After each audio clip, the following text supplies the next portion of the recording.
Hello ladies and gents, and welcome to the ROGERS Rig Rundown, where I'm going to run through a few of my ROGERS kits and just give you a few details on them.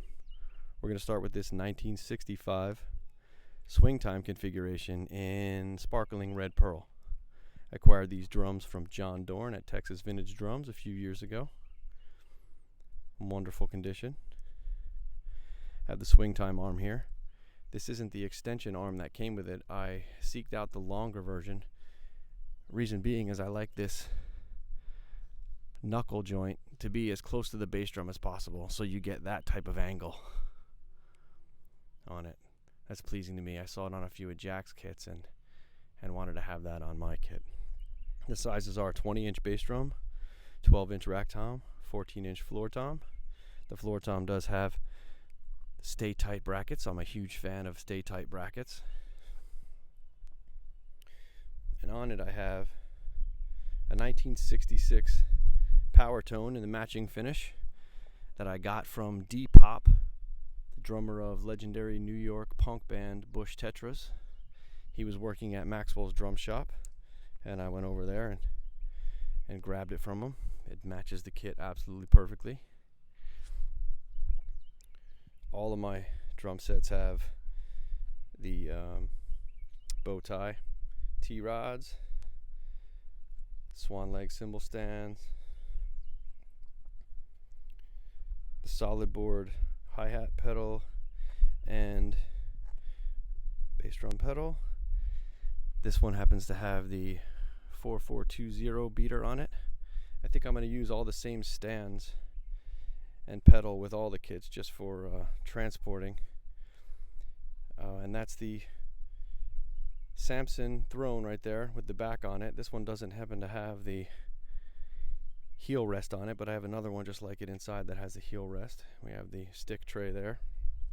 A couple cool features about this hi-hat stand is it has a couple things that are semi-rare on it. It has the friction cup right there that you don't often see, and also has the rubber stopper right there. I have a bunch of these hi-hat stands. I think I have 7 or 8 of them, and I believe only 2 of them have both of those features on them. I also have a bunch of these swan leg stands, but we're going to use the same one for each kit. This is the one I play probably the most these days on gigs and on recording sessions, as you could probably tell by the heads on them. So like I said, a 65 swing time kit. If you have any questions about this kit, just hit me up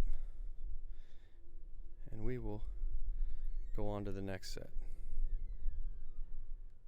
The next set we're going to look at is this 1965 top hat configuration in sparkling silver pearl. Sizes are 20-inch bass drum, 2 12-inch rack toms, and a 16-inch floor tom. I bought this set from my buddy Luke Condrich after I fell in love with it at the Covington show last year. Has the old style top hat tom mount, which I find beautifully elegant.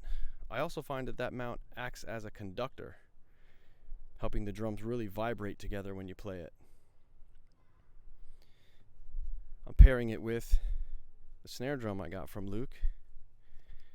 It's a late 63 to early 64 power tone of the matching finish. It's a 3-ply drum. It doesn't match exactly. It's a little bit more silver than the beautifully champagned look of the rest of the kit, which I really like. Got the same swan leg stands with them. Just brought out another one to even out the look. Same hi-hat stand. And on the 395R now I have the 4428 beater just to change it up a little bit. And again, the Samson throne.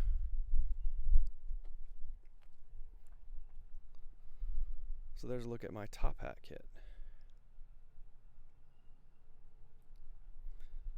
I love this one. I keep it tuned a little lower than my other kits. Has a nice boomy tone.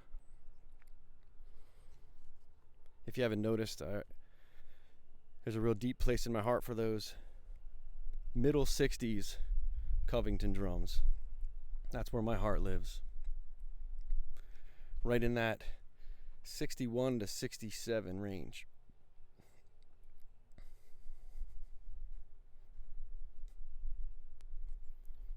That's a sweet spot for the best drums ever made, in my opinion. Let's take a look at some more drums. Okay, what we're looking at here is a 1966 headliner configuration in blue onyx pearl. 20-inch bass drum, 12-inch rack tom, 14-inch floor tom. I bought this set from Chris Ardois at 3 on the Floor Drums, another guy who sells just phenomenal drums. This is a Dayton tagged kit, but was indeed built in Covington. Flat gray interiors. And that 66 year puts it right in my sweet spot I was talking about earlier. I have it paired with a matching power tone snare drum. You can tell I love the power tones. This one's probably, again, a late 63, early 64 3-ply drum. Those 3-ply snare drums just sound absolutely phenomenal. The wrap on this one is really in immaculate condition. There's barely a scratch on it. I don't think this set left the house much in its day. Just love the way that finish looks in the sunlight. Not sure if you could really see it, or if it's picking up on the camera. Got the L arm here attached to the knobby bracket, which is slightly more commonly seen than the swing time configurated setup of the cymbal arm.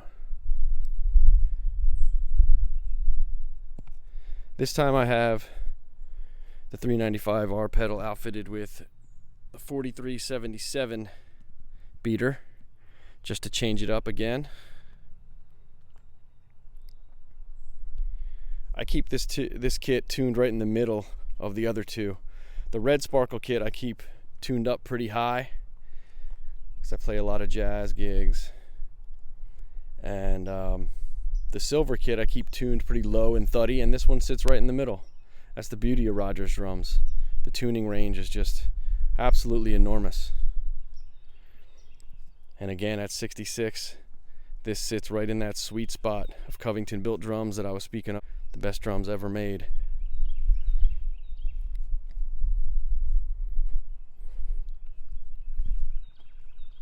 So there's a look at my headliner. Let's see what else we have to look at. So this will probably be the last thing I show you for today. I don't want to make the video too long. I want to save some drums for video number 2. This is a 20-inch headliner configured bass drum in sparkling silver pearl. An early beaver tail lug drum. I believe it to be late 63, early 64. Has one of those famous crossed out tags inside. A Yorktown label crossed out and written in Holiday. I found this drum in my buddy Chris Delvecchio's basement. Chris is an awesome vintage drum dealer here in New Jersey. And when I found it in his basement, it was pretty grimy and dirty.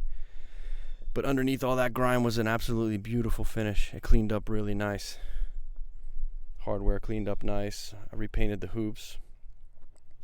It's the knobby bracket and the L arm, of course. I have it paired with, just for the video, I have it paired with a 1965 7-line Dynasonic. And I brought out a hinged heel 4401 hi-hat stand just to change it up instead of the 4402. And also a 396R hinged heel pedal with a 4597 cork beater that I got from my man Po Shy. He's hooked me up with a lot of things. You notice I don't have the hoop bracket on there. Got a bunch of them inside, just didn't bring one out. It's another beautiful drum. Anyway, I hope you guys enjoyed looking at some drums today. Stay safe and be well, and we'll talk soon. Thanks for watching.